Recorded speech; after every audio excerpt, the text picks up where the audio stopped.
Good morning. Today is the Sunday, 1st of October. On 3rd of October, oh god, hold on one sec. Let me just refuse this and log myself out. Okay, on 3rd of October, we have a big meeting.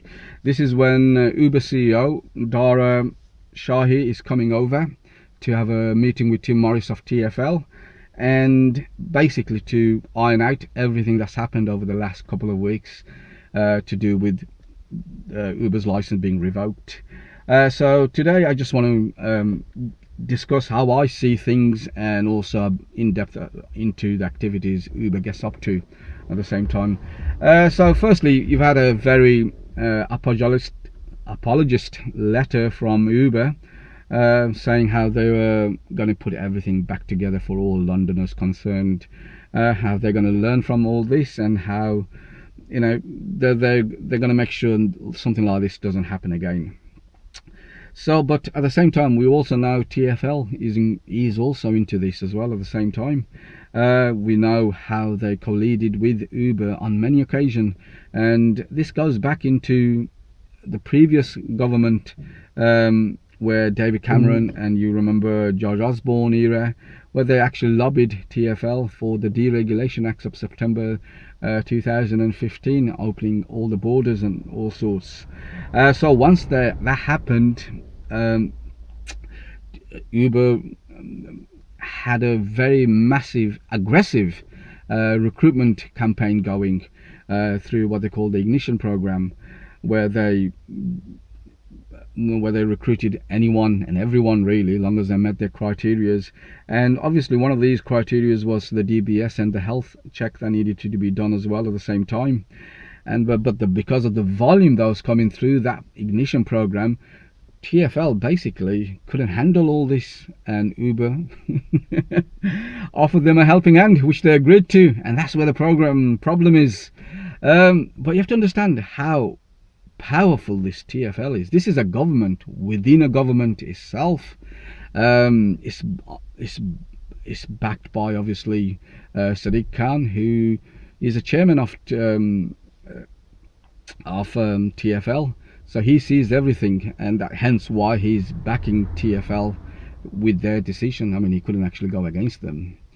Okay, so and you could actually ask the question, did TFL put all these Londoners at risk, or was it Uber? And basically they're probably both. Well, who's gonna raise that question, and how they're going to bring both parties to account for what's happened? Black cabs can't do it, firstly because they support TFL. They've had a very good relationship for a long time, and secondly, probably more importantly, they're too Uber focused. These guys, black cabs, they couldn't tell you if they're in the middle of a room or in the middle of an ocean, because all they could see is Uber. And you've seen them with a lot of circumstances regarding, they started off with the meter. They were saying, it's the same as us having our meter, so they can't operate. Then they went into they're illegally working everywhere now into certain parts of the country and everything. They're all illegal here. But the Deregulation Act made it possible, so they weren't illegal. Then obviously the latest one is they're all rapists. Because of what's happened with the DBS, checks, but they're not focusing on, a lot of this are the same checks that you would have gone through at the same time. So, and they're not blaming TFL for it, it's Uber. So they're what I'm trying to say is they're too focused on Uber black cabs, so they won't be able to hold them accountable for it. So how do I see this finishing? Obviously you'll have Uber coming out first, saying how much they've learned from this meeting and how informed they are about how the requirement of TFL, and obviously they're going to put everything back together. And then you'll have TFL coming out basically saying why they revoked the license, which is the main concern for Londoners.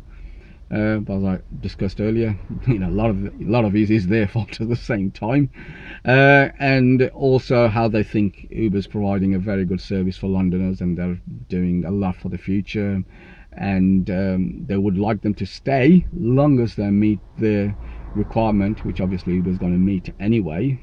And they'll probably give them a date of some sort, probably a month or so, to make sure everything's done up to standard. And that's how I see everything panning out for this week's meeting. And okay, and secondly, I must say two very honourable mentions. Firstly, to a WhatsApp group who I belong to. Uh, if you guys want to join in the same group, if you want to drop me a direct message, or you could also Twitter them through the Twitter page on Midland Uber Forum, and ask admin to add you on. Ask me also to ask admin to add you on, and then I'll pass on that service as well for you. Also to my mate Uberman UK. He's got a brilliant YouTube channels, much better than mine, I must admit.